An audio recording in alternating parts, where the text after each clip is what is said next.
My name is Mark McKinnon. I am the owner of Discami Publishing and one of the co-authors of the Absolute Power role-playing game. And with me tonight is Robin Flanagan, who is I'm the system guy. Robin is the world guy. So go ahead and introduce yourself, Robin. Yeah, thank you. I'm Robin Flanagan. Like Mark said, I came in through back in the Guardians of Order days, and then got hired to do Bessem Dramatis Personae, and Mark offered me gave me the offer of a lifetime, and now I'm here. So actually, let's talk a little bit about with your background. When you came in with Sure. Silver Age Sentinels originally, you weren't in the core book, but you came in on the expansion. Can you talk a little bit about what you worked on originally, without going into too much detail, just to give people an idea that you've been around the SAS universe for almost 20 years now. Oh, yeah, it's right.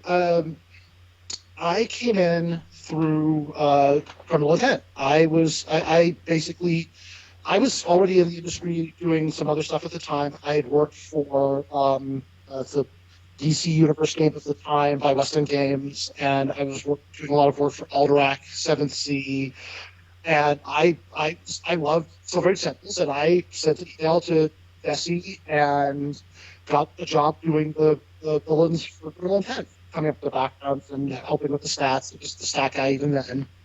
And then there was other stuff that I ended up starting to work on. Unfortunately, that got released. But some of that work has found its way into Absolute Power, so it wasn't a complete waste. I don't want to talk about those books because I don't know if those things are going to get done in the future. But one of the nice things about how expanded this is a lot of the stuff that just never made it into Silver Age Sentinel is going to make it has made it into Absolute. Yeah, and it was great whenever we had the Bessem license. We announced Bessem and Silver Age Sentinel Second Edition. That we had that, and a short while after there, you reached out over email and just said, "Hey, I did some work, and I have some unpublished work that was done for SAS. Are you interested in maybe doing some stuff?" And at that point, I was not interested, of course, because it wasn't a continuation; it was a rewrite. But I wanted to kind of see where you were sitting 20 years later with your craft, which is why I got you to start out with some of those characters for Dramatis Personae after the first Kickstarter. They were originally intended as stretch goals, the kind of like NPCs, and then we just kept unlocking more and more and more, and what was initially just like a single book of 15 NPCs turned into 5 of those books, and then we bound it in a hardcover, and so that's where Robin got started, where we did those works, and then it was very clear after I got a couple of the NPCs in that you were certainly the right person to take up a larger creative role at that point, and so transitioning over to Absolute Power it made sense. And I'm incredibly grateful for that. I mean, this is every bit as awesome to do for a living as you think it is. Yeah, I mean, the gaming industry can be pretty good. It has its ups and downs, and obviously, while I'm a system guy, I'm also, of course, the business side, and so I'm a little envious of you creative types that can just create and not have to worry too much about the business end. But I think we work really well together, in particular with Absolute Power. Wow, I'm so happy with how it turned out, which is, running the Kickstarter and then doing this AMA was just to give people a chance to see if they had any questions. If not, I mean, I know, Robin, you and I could talk for a very long time about how awesome it is, and we'll fill in the questions even if people don't ask them. But I see some people a few people rolling in on the chats. Hi, everyone. Thanks for that. And so we have blah, blah, blah. The cameras are it's a little bit further away, so I'm having trouble reading it easily. So let me just see if I can make it a little bit bigger. There we go. All right, great, thank you. So let's talk about the core book and what is in it. So obviously there's going to be a system book. That's the Tristat system, which is what we did in Bessem 4th edition, and then we just scaled it up to level 10, 11, 12, really ramped it up, increasing the stats and the levels of the attributes. And then we incorporated a lot of the optional rules that we didn't think really had a place in Besom 4th edition. As the core game, we brought it in Besom Extras, but we thought that there's more appropriate, a little bit crunchier. They're still optional, a lot of the crunchiness, but we rolled that into the core system book. Tell us, Robin, what is kind of in the Essentials book? How does that come together? Well, the first chapter is the GM's guide. Very much, it'll be very familiar to people who have Silverblade Sentinels. But then the rest of the book is Sentinel Earth, what used to be called Empire Earth. Empire City is still there. It's still Empire City. I'd like to think we've expanded it. I feel like it's okay to say that that came out of, there were talks about doing an Empire City book back in the day, and some of my work made it into that section. We've really, the history section is also there. It's been expanded backwards and obviously forwards since 20 years have gone by. New characters have been added, new elements of the backstory have been added. And of course, in the last 20 years, there have been more things that have happened. We haven't had like a crisis every year. We're not doing that. But the 21st century has been the age of the crisis in comics, and we've had to, well, we didn't have to, but we felt it was appropriate to reflect that. So there have been some big things that have happened. And then, one of the fundamental elements in first edition was the Hound. There's Jade Naga sitting there with his stranded Hound, and I've always loved that thread. So what does it look like in space? So now we have a galaxy, or half a galaxy, because I wanted to leave lots of space for GMs to add stuff. But, we've got the Hound Empire detailed, and their rival that I don't want to go into too much detail yet. And then cosmic stuff for the universe and alternate dimensions. And of course, we've got a whole section on the big characters. The Guard is still there. The White Rooks have managed to hold together for 20 years in spite of themselves. And we've got classic villains and new villains.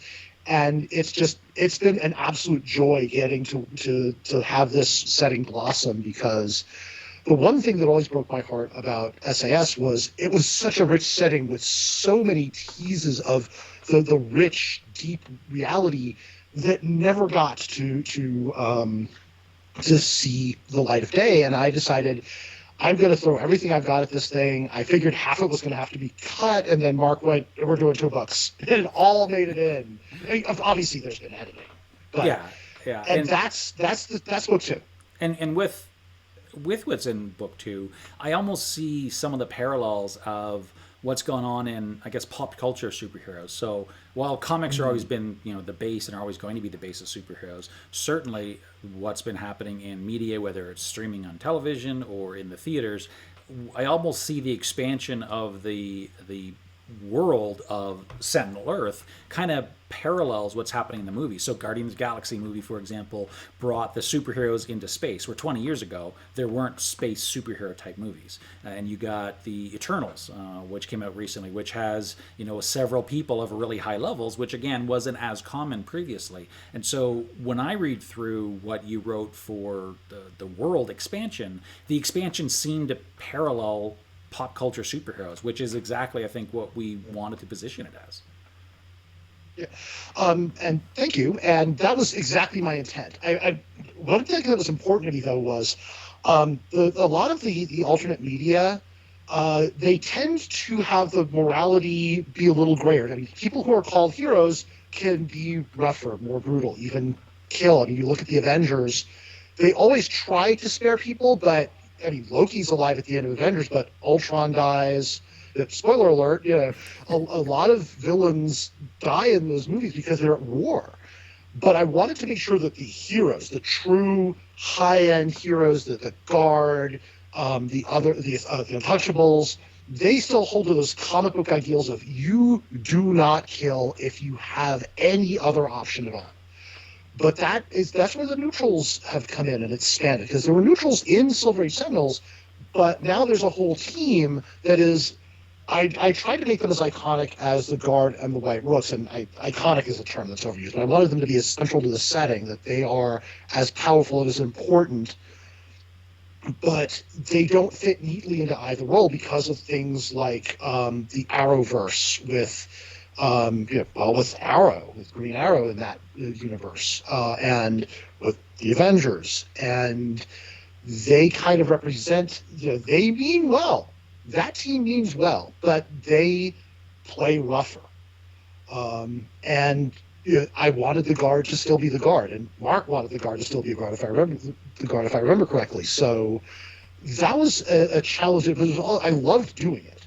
So Yeah, and that was very much how that. Yeah. and what you're talking about with the kind of the neutrals team, so that's kind of spearheaded or led in some ways by Seawolf, who in Silver Age Sentinels was very much a villain at that point. He was a bad Aqua guy, and it's during those 20 years where he kind of positions himself a little bit less radical, a little bit less the angry sea god, and more into the area of neutrals, because they do some good things. The Red Iodine / Sea Haven.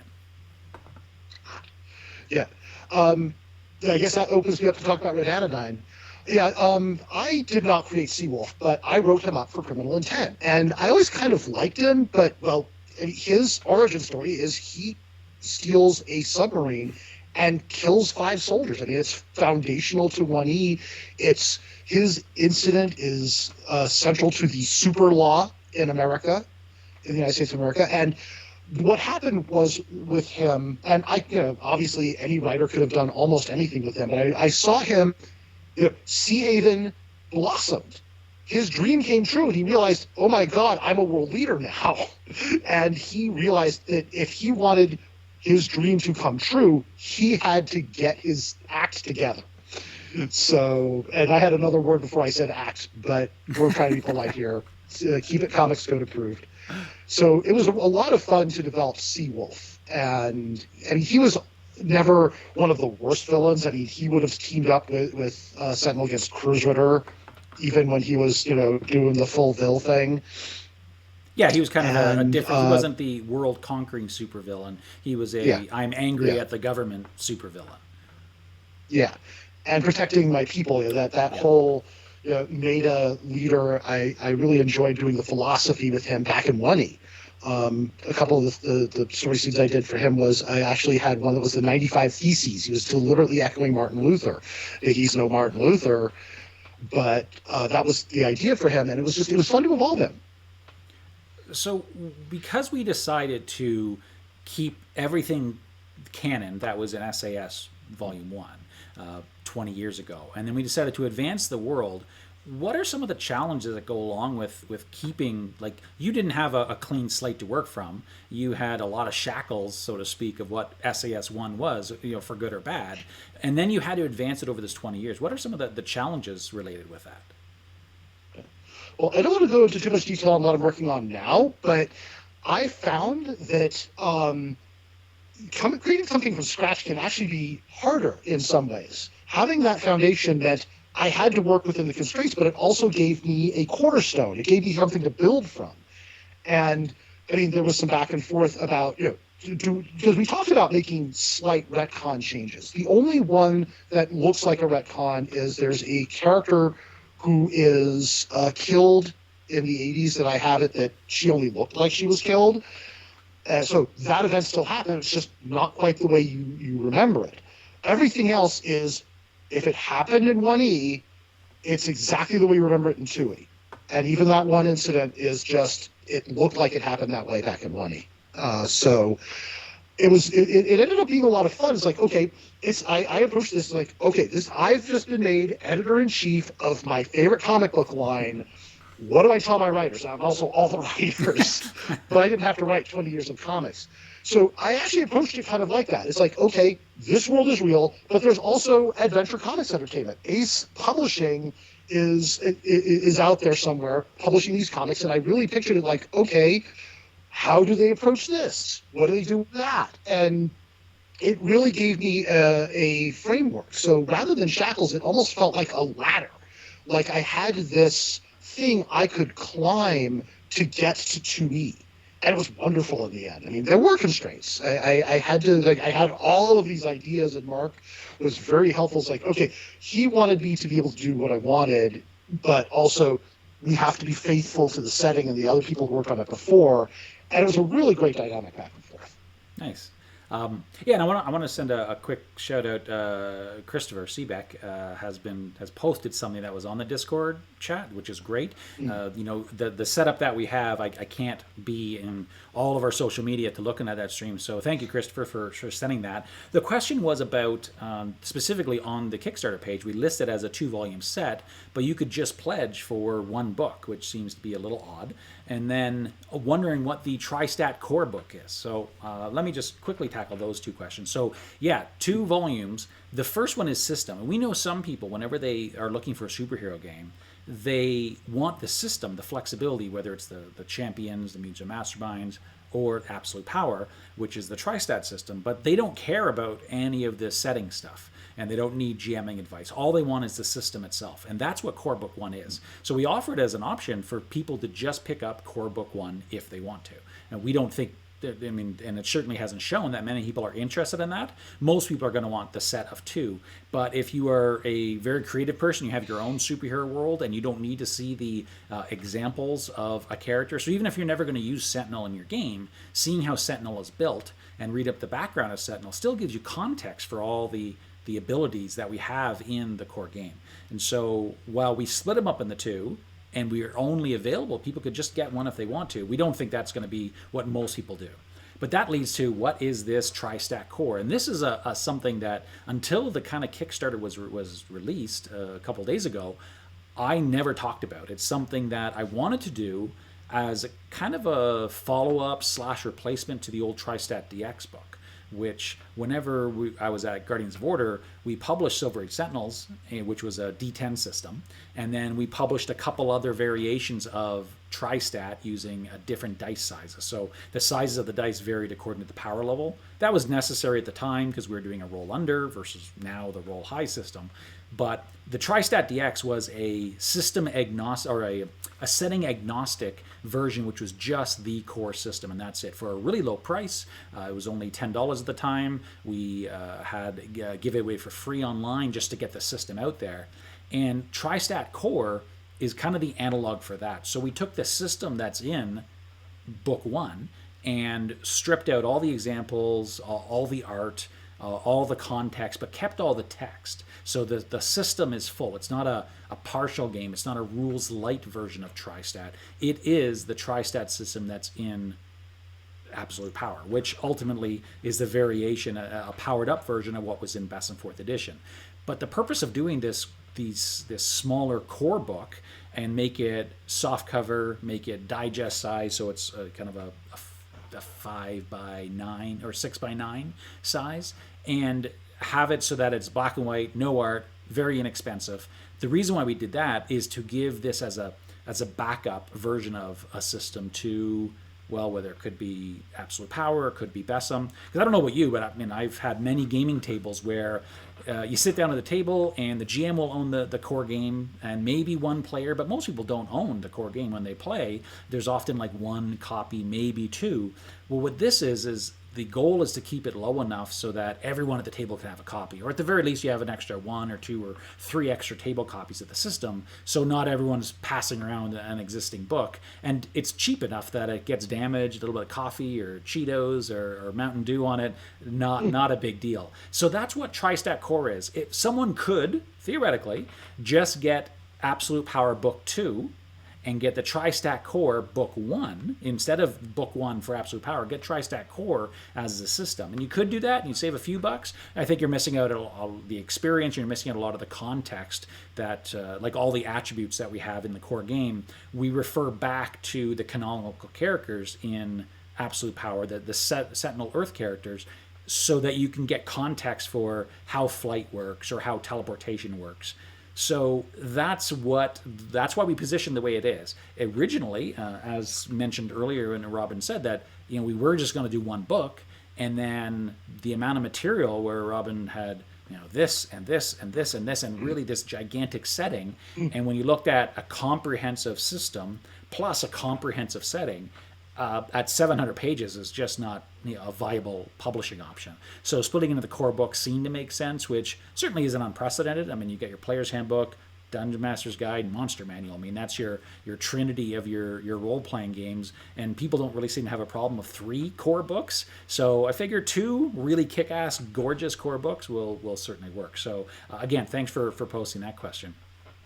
Robin, just getting back a little bit to the characters that we had. So obviously in Silver Age Sentinels, we statted out a good host of characters we wanted, like the Guard and the White Rooks, and then a few others. But we have more characters statted out in Absolute Power than we did in Silver Age Sentinels. What was some of the choices you'd made on which characters to kind of stat out? Because there's some new ones that weren't statted in either Silver Age Sentinels or either Criminal Intent or Shields of Justice. These are new ones. So what were some of the selections you had of why we chose certain characters versus other ones? Well, the obvious one is there's, of course, more villains than heroes. Odds are you're playing heroes, and if you're not playing heroes, you're probably playing neutrals. Whatever your game style is, I mean, even if you're playing a villain campaign, you're probably going to fight other villains. So we've got lots of villains, in my opinion. Almost half the total characters in the book are villains, so you've got people to fight. Ranging from classic Heartbreaker to the mighty Dark Queen. For everything from street level theft / assassination to dimension conquering goddess. Another element I worked on, I wanted to, because the original Silver Age Sentinels was very inclusive to begin with, and I wanted to expand on that. I wanted to include characters who were mentioned but never written up. The Baron is finally there. Iara, the Mother of Waters, is finally written up. That was one of my main goals. Characters who were core and central to the setting but never got write-ups. I think we ended up getting all of those main characters who weren't written up in Shields of Justice or Criminal Intent into this book. I also wanted to create new characters, some of whom are they got their powers after 2000 and are literally new characters, and others whose backstories are woven in, so that basically they're kind of the example of how do you weave someone into this long, rich tapestry. I would love to talk about our top sorcerer, but I don't want to give that away just yet unless that comes up later. But that's a character that's very dear to me, and that's a character who's started in the Golden Age. And weaving that character into the history of the setting, I hope provides an example of, well, I want to play a character who goes back to the Golden Age, or even the Pulse, with, the good old Frisco Flyer and Tommy Gunn. Well, we show you how to do that. And so the characters chosen both to bring forward and to create were chosen to show, okay, I want to create a character grounded in the setting, this setting that has like crazy numbers of heroes and villains already. Between having characters for you to interact with and characters that provide examples, those were the two design goals. Yeah, and obviously we talked about a lot of it, the balance of how many heroes, villains, and neutrals, because, I mean, you could have volumes and volumes of just statted out characters, but it was providing that balance of what we're looking at, and I think we struck it really well. Just going back to the questions, we have Darth Daddy-O posted a simple question about the dice, is do we need special dice, or can you just play with D6s you already own? So, yeah, although we're selling custom dice, they are just D6s with a custom etching on the dice face. You only need 2 6-sided dice to play any tri-stat game. Now, it's helpful to have 4, because sometimes you'll roll 3 dice or 4 dice, and then you'll take the highest ones of them. And yeah, you can get by with even just a single die if you just want to roll it multiple times. But if you had 4 dice, for any 6-sided dice, that would be more than enough to play. Of course, if you want that custom feel of the dice with the something that says I have absolute power dice, we offer that as an option. Not everyone's going to want it, no problem, but you can use any 6-sided dice. That's all you need for any of the tri-stat games now. So previously, Bessem had 6-sided dice, SAS had 10-sided dice, and then we had a few other games in tri-stat under the DX where you'd be playing with, say, D8s, or you could even play with D4s. We never did a D20 game. Where you're rolling 2d20, but we did the d12s, which is the Authority, which is the Wildstorm comic, and we took the Silver Age Sentinel system at the time. We licensed it from Wildstorm/DC to do the Authority, and we used the 12-sided dice because if you're familiar with the Authority at all, these are more like Sentinel, Superman level characters, the top end of Batman, not your Batman street vigilantes, but your like unbelievable fighter Batman. Those are the types of characters that we have in the Authority, which is D12 made total sense. That's when it was a roll low system. And the reason why is when you have a high stat, say you have someone has a stat of 10 and then you power it up to a stat of 20, well, the stat of 20, if you're only playing with D6s, you're going to succeed all the time if you have to roll under 20. So when we switch to the roll over system, and now it is your dice roll plus your stat or your skill, stat plus skill. So you're adding them together. Roll the dice, add it to your stat, compare it to a target number, or an opposed roll. So if you're in a fight, I'm fighting, I'm using my attacking, you're using your defending. And so that's why we only need 2 6-sided dice now. And then with the edges and obstacles, sometimes you roll 3 and take the highest or lowest 2, or rolling 4 dice if it's a major edge or an obstacle. But yeah, it's a great question. We'd love people to buy the dice because we think they're pretty sweet, but they're just 6-sided dice. Going back a little bit to the SAS. So while the SAS 1, the core book was there, which is 336 pages of a core rules, and then came out with the player, the villain book, Criminal Intent, the hero book, which was Shields of Justice, and then there were several roll calls, which were 32-page, thematically oriented NPC books. And they were small, and there wasn't a lot of content to them, but they were always intended to be that quick pickup. Did any of the roll call characters, which were not part of the main line, they weren't in the core book or Criminal Intent or Shields of Justice, but did any of the roll call characters, can you talk about their role in the Absolute Power game? Yes, I have all those books, and yes, some of those characters were brought in. Hopefully, some of them are fan favorites. Chip the Wonder Dog gets a reference. Love Chip. I'm not sure that any of them get fully written up, but a lot of characters. There's the 25. I think it's 27 characters get full write-ups, and then there's dozens more that get thumbnails. And Deadeye Chimp is mentioned, and some of the characters from Roll Call 3 are now fairly important. Dr. Tesseract from Roll Call 1 plays a major role in how the world changes. There's an enormous event. This is in the preview on the Kickstarter page, so I feel like I can mention it. There's a mention of VH Day in one of the preview pages on the PDF you can look at, and that talks about a major Howd incursion. And Dr. Tesseract is central to how that starts. And she's from Roll Call 1. I had a lot of fun integrating as many of these characters as I could. A few of them didn't survive. Some of them go back and forth. There are some villains who are heroes now, and some heroes who are villains, and well, some of them transition to neutral. Seawolf is a good example of that. And I wanted to use as much of this rich setting as possible because these roll call books, they're canon to the setting, and they add a lot. Valkyrie's another one who comes to mind. She ends up playing a fairly major role in the UN team Aegis and what they become. And so I went through all of these books, and I studied them, and I wanted to make sure that because there were all these other characters, that they were woven into the world. And so all those roll call characters, they're part of the canonical universe. They just may not either be alive now, or maybe they're not big players, but it's not as if we retconned any of them out.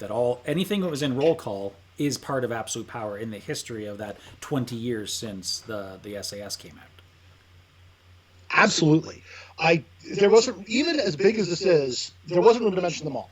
But the idea is, if you have 1E stuff, if you have 1E Silver Age Sentinels books, they are valid in Absolute Power. It's just 20 years have gone by. Yeah. So from the files of Matthews Gentech, Dies Irae happened.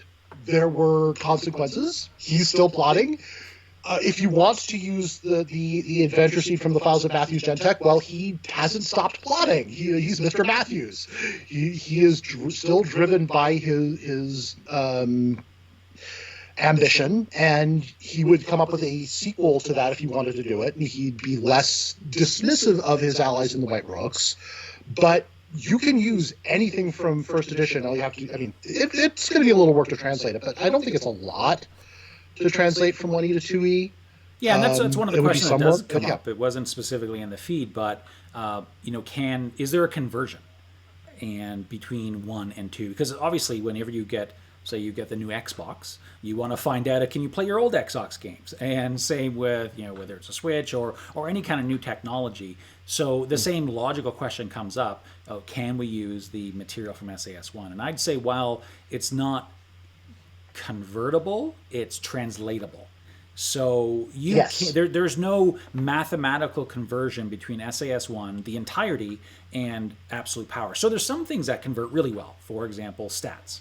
So a stat of 12 in SAS and a stat of 12 in Absolute Power are the same. So your 12 body is best in the world. You have the best body in the world, or the best mind or soul.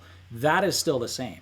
But how we do flight is different than how we handle teleportation, because not only are you dealing with just a straight up point difference, so how much flight costs point per level in SAS versus Absolute Power, but then you also have all the modifiers that come in. And the way modifiers were done in SAS with power modifier values, or PMVs, is completely different than the enhancements and limiters the way we do it now. So previously in SAS, it was you had a point cost per level for your attribute, and then you had a flat 1 point for every modifier and every rank you wanted to have in that modifier. So if we had one attribute that was 1 point per level, or one attribute that was 10 points per level, changing the area or the range or the duration was the same cost. So you had this odd mixture of a variable cost between the attributes, but the modifier values were the exact same. It's just a flat 1 point. So we've converted that over in TriStat. Whenever we came out with Best in 4th edition,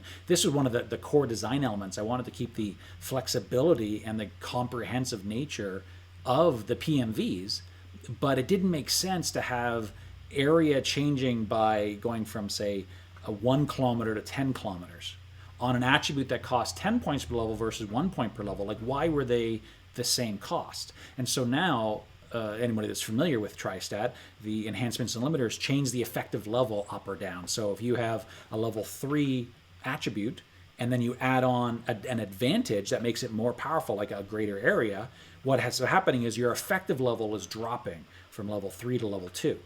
And so the cost per level of each attribute, thus the enhancements and limiter, kind of adjust from there. And so the reason why that long explanation is to set up why you cannot just convert Silver Age Sentinels into this. It just does not work. But because a lot of the core aspects and elements, the thematic components of the system are still the same, you could look at Sentinel or Red Phoenix or Slipstream from Silver Age Sentinels, look at how it was built, and then convert it, doing a translation into Absolute Power. Now, of course, on the main characters, we've done that for you. But if you have a bunch of SAS characters that you've already made up, and you have them kind of as your campaign roster, yeah, you can certainly convert them.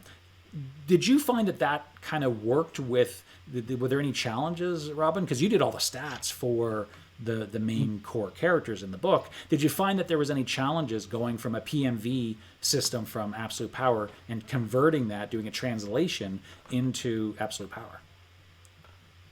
Only in the sense of maintaining point balance, because the point balances have changed, as you described, quite a bit. I don't think it is a very difficult thing to translate what a character was in 1E to what they are in 2E. The point value is going to change enormously in some cases. In other cases, there's very little difference. I mean, as an example, Red Phoenix is a very complex character from a design standpoint. She has a really powerful item and a really powerful alternate form, which are both very fiddly pieces of the system, but it wasn't really that hard to translate her over. Curiously, Sentinel, who is a much more straightforward character, ended up being more complicated to keep within a reasonable point value, even though he is a much more straightforward character. But if all you want is to change a character from 1E to 2E and keep them the same, I don't think it's actually that complicated because the PMDs, the area, range, duration, targets, the scale of those hasn't changed a great deal. I mean, we don't have the chart for the different scaling types, but area is area and distance is distance.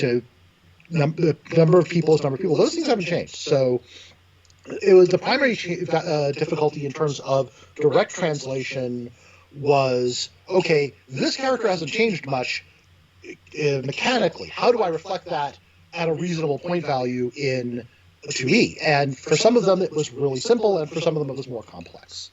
Yeah, and certainly be some who may look at one character and say, oh, this character was such a different point value in SAS. Why they changed so much? And it's not necessarily that they became more or less powerful in those 20 years. It's that the balancing of the system changed. And so if someone had a lot of modifiers on their attributes and it was high level attributes, so let's just take something that's 3, 4, 5, 6 points per level with tons of modification, those characters got a lot more expensive doing that, potentially, if just because of the way we now handled the enhancements and limiters.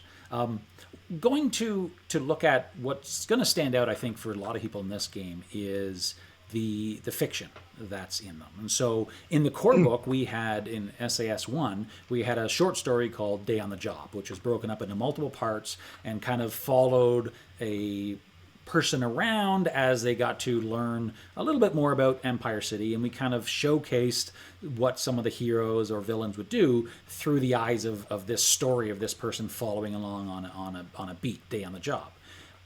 We took a different approach with that, and this was something that you wanted to do, was a lot of short stories about focus on individual characters rather than a one narrative split over several parts. You have individual pieces which are either introductions to characters or kind of tell the story of a particular scene. Can you talk a little bit about what your approach to that was and what the value of these narrations add to the game?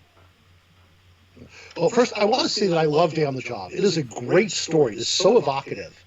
It really gets across what it's like to live amongst these gods as a mortal man. You have this recent MTU recruit from the police force, and you see they're so human, the guard, and yet they're so overwhelming at the same time. It's a really great introduction to the world. But you're getting it from the human perspective, and you're playing superheroes. And so I wanted to say, what is it like for them?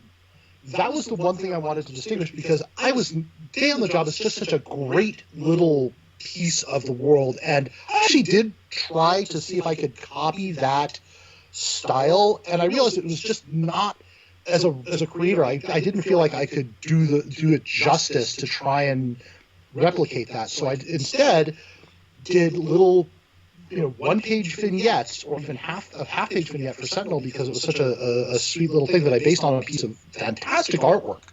Because I had this whole other epic story for Sentinel. It was going to be this cosmic duel, and then there's this sweet human moment. And those sweet human moments are really central to these characters who are these paragons of virtue. I mean, when you talk about Superman, as an example, I see a lot more about the All-Star Superman moment where he rescues that woman who's about to commit suicide, or when he's helping that person who's just getting mugged, and the moment after the bullets bounce off his chest, and that Sentinel moment was that example. Another one that comes to mind is Seawolf and Rainkiller do not seem like people who would get along, but they're on a team now because of different events. Rainkiller is now a member of Red Anodyne, and that's weird for her. So I wrote a whole short of how do these two people get along? And it's not okay, we're going to write this. I actually make a joke about them having a coffee together while they're having this mini adventure together, because you want to see how they interact in the field. And so what I wanted to do was get as drill down as much as I could to their character, while not necessarily telling the most obvious story from them. That initial Sentinel story really helped me get out of the mindset of, okay, what is the most iconic thing about this character? Now, Red Phoenix is unique because she goes through an enormous change that you'll see. And so that scene was really important for me to write. But most of them, it's just kind of a day in the life to one degree or another. And then there's also a couple of other stories that are just about, these are events in the world. This is living in the world from, Caliburn and Slipstream talking about where they go from here at the end of 2020 to the big cosmic throwdown. But for the most part, I want to introduce people to the characters, and when you know the characters, you pretty much know the world. Yeah, that's very true. I mean, whenever I thinking back 20 years ago, whenever Jess and Jesse and Luce and Karen and I sat down to think up the characters, that was one of the first things we did when we created Silver Age Sentinels. Is we said, okay, there's 5 of us here in Guardians of Order. We're each going to create one hero and one villain, and these 5 heroes, we're going to create them independently.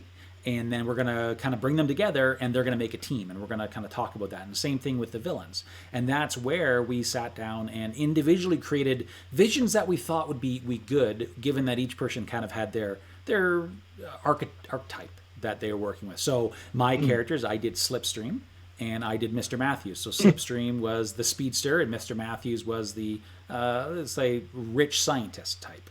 And so those are the 2 characters that I had. And when we thought of the origin of the entirety of the game, it came down to the characters, not the world. It was the characters, because that is what is, to me, is iconic about superheroes. It's, superhero campaign worlds can be awesome, and the DC universe can be great, or Marvel universe, but it's Superman that is what makes it great. It's Spider-Man. Those are the real keys. So I think one of the reasons you and I very quickly, whenever you approached me and we started working together, is you and I saw eye to eye 100% on the vision of what was going on with that. And I think that really comes through, that meshing, that although I didn't do any of the writing of the setting, we had talked a lot about, what kind of characters are, how are these going to go? What are some of the options for this direction and that direction? And what you wrote is, something I could never have come up with, but it was exactly what I had in my mind. That was the right way to go for that. So in the end, I think that the fiction really gives the context for the characters. And as you said, if you know the characters, you'll be able to figure out the world from that. Just switching gears a little bit, talking about one of the things that we had not introduced before in Silver Age Sentinels, but we bring in this one are templates. And whenever I did Bessem 3rd edition, going back, that was the first time we brought in templates into a core book, and then we really kind of ratcheted up in Bessem 4th edition with race templates and class templates. So you kind of hit your occupations or your callings, and then your races. And we had 25 of each. And this was intended to be a springboard to get your characters going. Like with a point-based, effects-based system, you can create anything you want, but sometimes it might be a little overwhelming. And so giving these templates were a good start for Bessem. And I wanted to have that in SCS, but we hadn't had that before. Why did you create them the way you did, and what are some of the value you think that they add to the character creation system? Well, the templates, they kind of, the style templates, the archetype templates, if you will, like Speedster or Inventor or Thaumaturge. Yeah, we call those power really templates. Capture power templates. The power templates really get into the archetype of superheroics, and this was really more Mark's idea. I can't take all the credit for this. When I was designing them, though, I wanted them to make them as easy to use as possible. From a design standpoint, it's like, okay, I want someone to be able to take literally some of column A and some of column B. I want to have a speedster mastermind or a psychic inventor. I mean, I actually have this psychic inventor side character at one of the academies that I hope people will get to meet in one of the future supplements. If this, it's already taking off. Thank you, everyone, but for the Kickstarter. But I want people to be able to go, okay, I want to just play a straight powerhouse. I want to be, the Lady Sentinel or the mightiest brick in the world. It's like, okay, here's your starting point. And because it's a point-based system, they're really meant as starting points. It's like, okay, what do I need? And it's like, okay, what do you need? And like obviously, all of the characters all the NPCs in Book 2 go well beyond the archetypes as a starting point. But like, you could kind of model Red Phoenix as two chunks of champion and one chunk of thaumaturge because she knows some magic, and then build from there. I mean, she's 275 points. She's going to have a lot more stuff than any one of these archetypes. It's like, if you want to have a character who is power type X, this should make it as easy for you as possible to build from this seed to make your character and make your character your own. The species templates, I'm just going to say that all the species templates are based on Sentinel Earth. There's no reason you can't port the Hound or the Perusians or our Immortals, the Jean, into another setting. They're meant to be, this is usable on Sentinel Earth and anywhere else too. But they're examples of, these are the species out in the galaxy that you might want to use because they've got interesting builds. Like, I mean, anyone who's played Silver Sentinels 1E or Bessem going back to at least 3E knows what a Hound looks like. And, well, they're pretty tough. Yeah. Hound are pretty tough. And the great thing about the way those particular templates work, the species, we don't know if a lot of people will do it, but you can use a absolute power species and shove them into your Bessem game, into anime, and make an anime version. In fact, the Hound does appear in both, but because they use the same system, the Tristat system, the species templates or even the race templates from Bessem could be used in, if you want to play a dwarf in absolute power, our version of the dwarf or dark elf or any of those other types of races, you can just port them directly in. It's a lot of resource if people want to go that route. Absolutely. I mean, as far as I know, there's no Bessem Absolute Power crossover plan yet, but there is absolutely no reason you can't use the Dramatis Personae or the templates from Bessem Core Extras in Absolute Power. And that is one of the things I love about the new Tristat, is that everything is 100% compatible. The only difference, and this is only a minor structural change, is super strength in Absolute Power is 1 level of super strength in Absolute Power is 2 levels of super strength in Bessem. And the only way that even gets a little tricky is if you're doing dynamic power. Because if you're doing power flux, it's points. So is 1 level of dynamic power the level of Bessem super strength or a level of Absolute Power super strength? And that should depend on what world you're in. Everything else, it's exactly the same. The damage is the same, the power is the same, the resistance, the armor rating is the same. Everything else is exactly the same. You want to bring them. If you want to see Sentinel fight a mecha from Enid, you can run it, no problem. Yeah, of course. Absolute Power generally, the general level of the characters are higher than in Bessem, but that's certainly not the case for everything. If you were using Bessem to run Dragon Ball, for example, you're going to be very, very high level, obviously. Or even My Hero Academia, obviously, with being superheroes. But if it's an anime game, well, a lot of those characters, their power levels are well into the Absolute Power range as opposed to the standard Bessem range. Just quickly going back to the questions, Dorothy Adio posted another one talking about, are there pre-written adventures for Absolute Power? So that's a really good question. The core pre-written adventure is in the game screen, and that is what we try to always put a game screen with an adventure, because adventures are usually bought by the GMs, of course, and so having a game master screen certainly made sense. And so there's a 32-page adventure in there called Empire City Loves You, and that is the first adventure. From there, we don't have an adventure book planned at this point, but one of the stretch goals that comes out, and we've had it for some of the other campaigns we have as well, and it is on the books of a possible stretch goal right now, and that is a small scenario that can be published.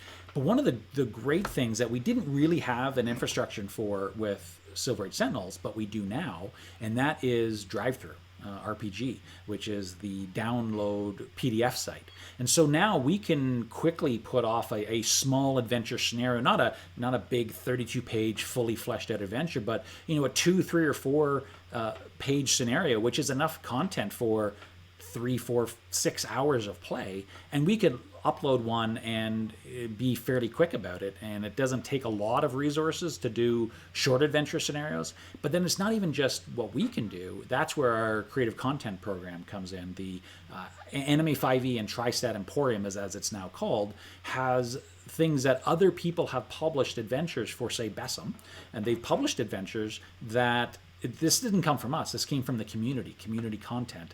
and we open up this system to get more people publishing things for the community. And they can, an author can write something, put it on drive-through, they can sell it and get 50% of all the profits go directly to them, which is pretty great. I mean, but it's a great way to have more content out there. And obviously we're not the DMs Guild the way it is for Dungeons and Dragons with the amount of content we have, but we expect it's going to grow over time as more and more people and smaller companies put out supplementary material, whether it's for Absolute Power or Bessem.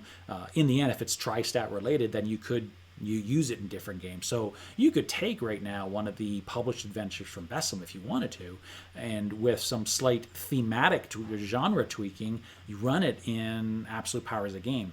But because of the obviously the size of our company, where it's just Robin and I are the two main creatives that work, and so we're not focused a lot on adventures to do a lot of those. We do want to have core content that has a wide applicability for a lot of people, but we're not going to ignore doing adventures, and that's one of the things we can really take advantage of is the PDFs offered through DriveThru.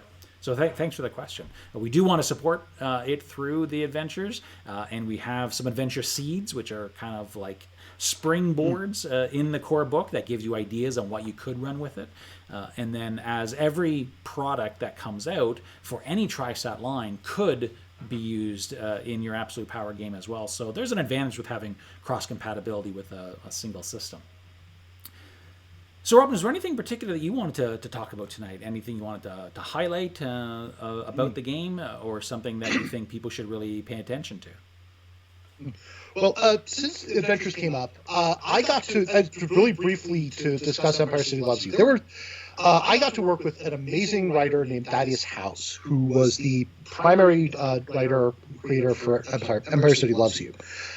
He faced some incredible personal challenges during the process, but I think we came up with something that's really interesting. It starts off, the core point base is 100 to 150, but it's an incredibly scalable adventure as far as I'm concerned. Because of the nature of it, you can play street-level heroes, or with some work, it'll definitely take some work to do this, but I can see this going all the way up to high-end, guard-level heroes, if you're willing to put the work in, because the scale of the adventure starts on the ground and just works your way up. And I have some ideas depending on how we outsource the 70K adventure for that. We've definitely got ideas for future adventures. Another thing I want to mention is that what Mark was talking about the characters that they created back in the day, the five people who made this incredible world that I got to play with. Brief note that I wanted to be careful whenever, especially when it wasn't characters that I had created, I was always cognizant that I was playing with someone else's toys. But one of the things that Silver Sentinels feels very forward-thinking at the time is every superhero setting kind of lives in the world to some degree or another, in our world. I mean, DC has Metropolis and Gotham and Central, all of these awesome fictional cities, but it's still on Earth. And Marvel, even more so, New York City is so central. And one of the things I wanted to be cognizant of in dealing with these characters is the reason the characters make the world even more in most super settings than in any other genre fiction like science fiction or fantasy is you're dealing with our world. I don't have to tell you what 25th century New York is like. You know what New York is like. It's called Empire City. They use the metric system. There are slight alterations other than the massive one that there are hundreds of superpowered beings running around.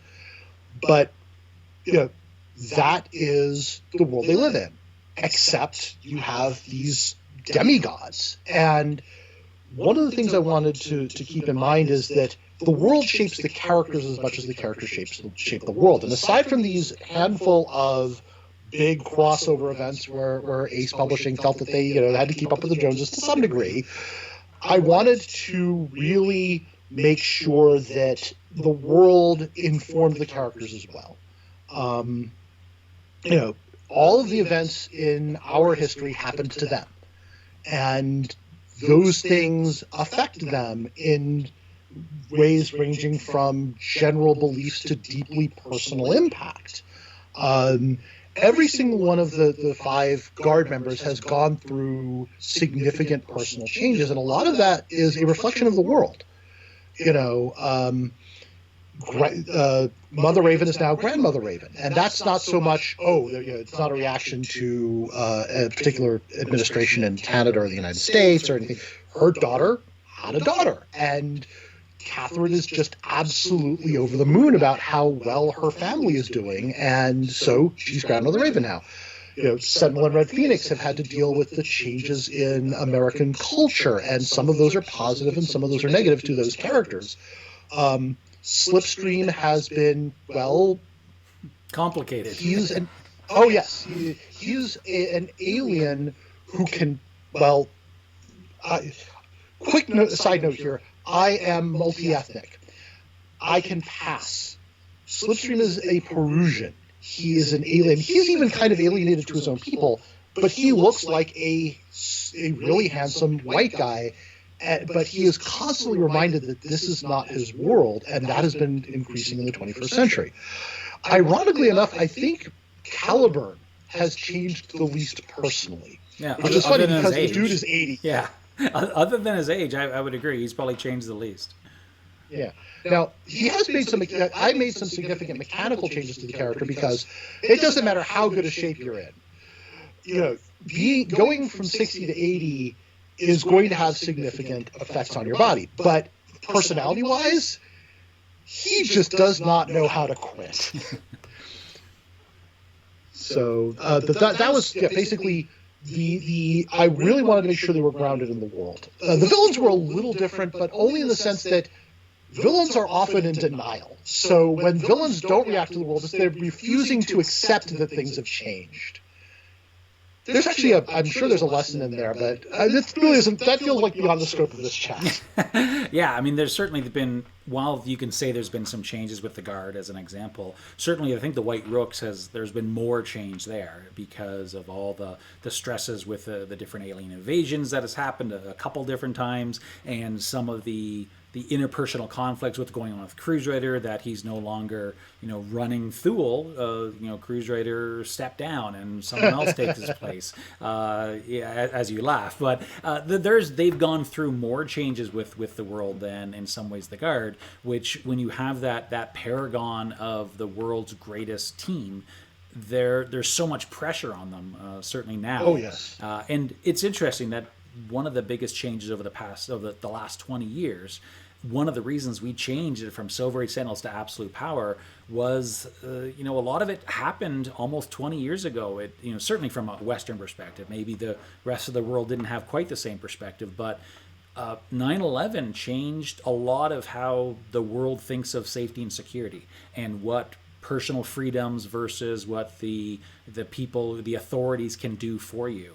And so that, as we mentioned in the book itself, the title Absolute Power isn't to glorify taking the absolute power, where power corrupts and absolute power corrupts absolutely. It's not the glorification of that. It's the warning against it, that the heroes could save more people if they just took a little bit more control. If they just had a little bit more authority, that they could do more, they can make you safer. But there's a real danger in that, and it's something that the heroes fight against, and we're seeing it.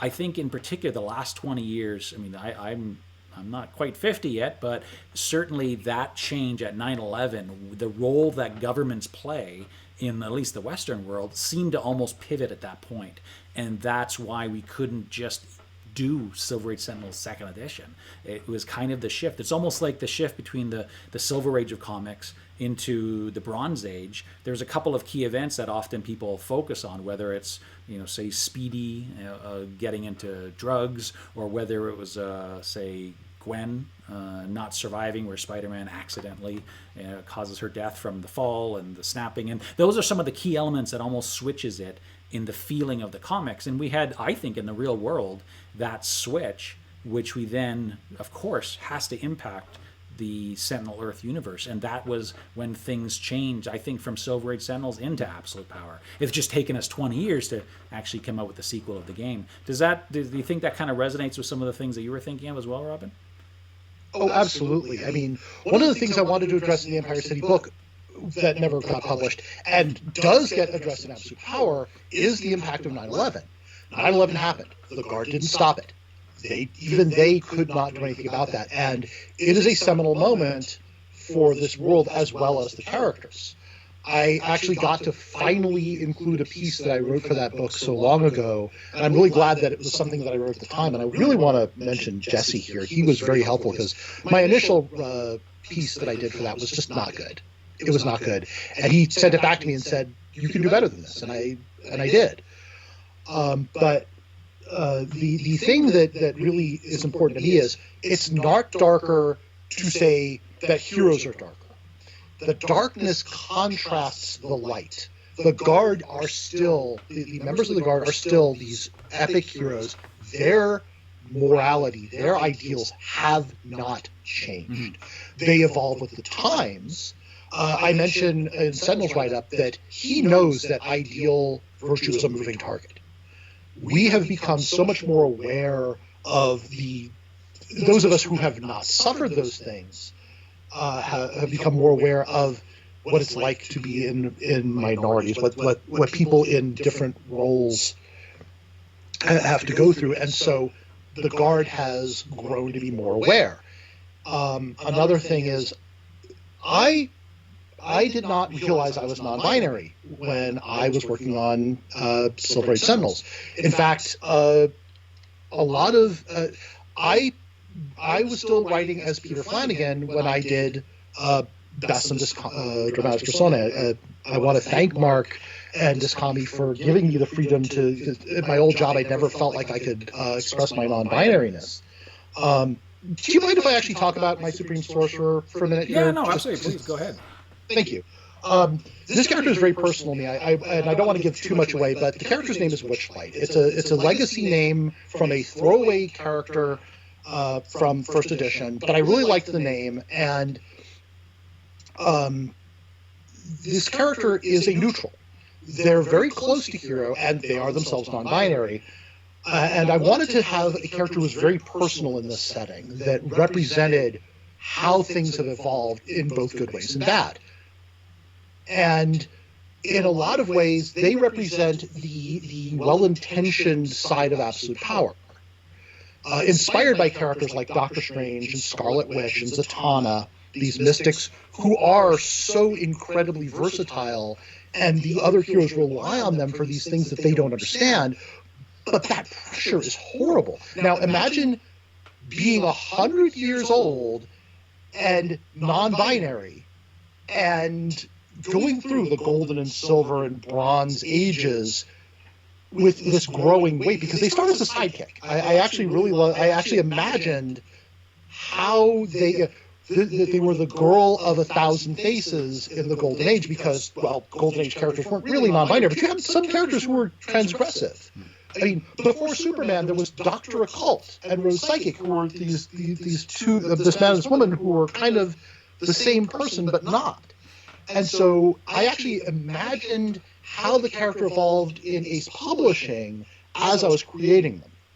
And there's an event that basically they just feel like they can't be a hero anymore. Their job is too important. They've become the Sorcerer Supreme. The Mystic Transcendent is the title in our setting.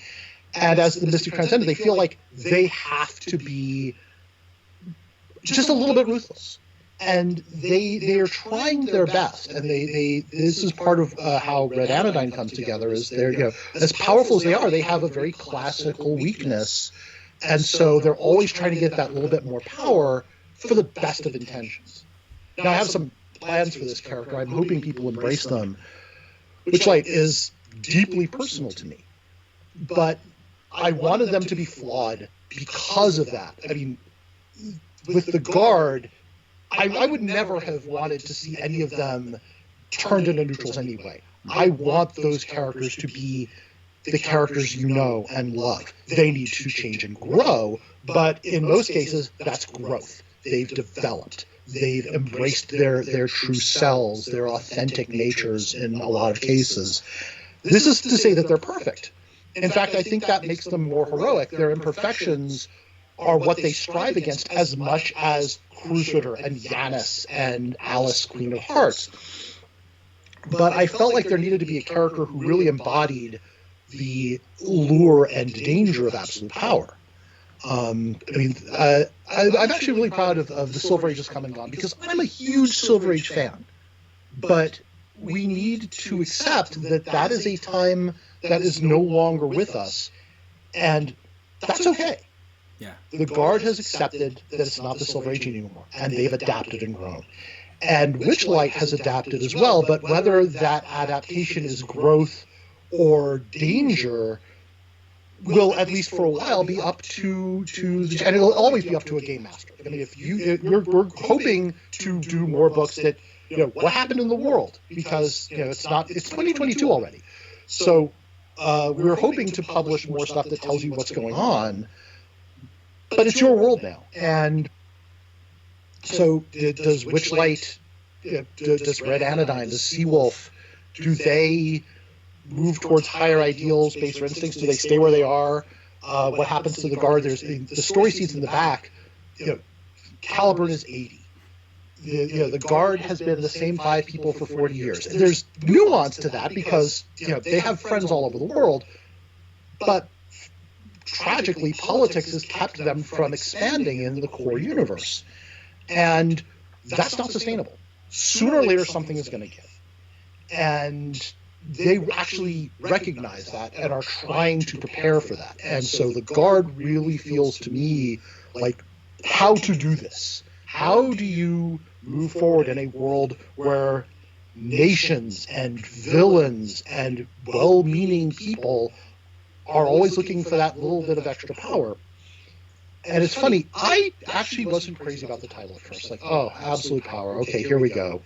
I've seen games like this before, but the more Mark told me about it, the more he was explaining where he wanted the world to go to me, the more it really appealed to me to do this, because it wasn't about making the setting darker for its own sake. It was recognizing that the world has become darker.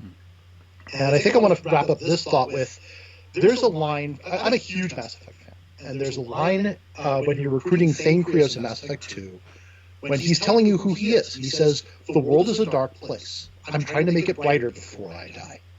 And that's the heroic impulse in a nutshell, especially for the heroes in Absolute Power. Things have gotten worse. Not in every respect. There are things that have gotten better, without question. But so much of the world is challenging, especially the last few years, with the effects of global warming are becoming undeniable to all but the most blinkered people. We're dealing with this horrible pandemic.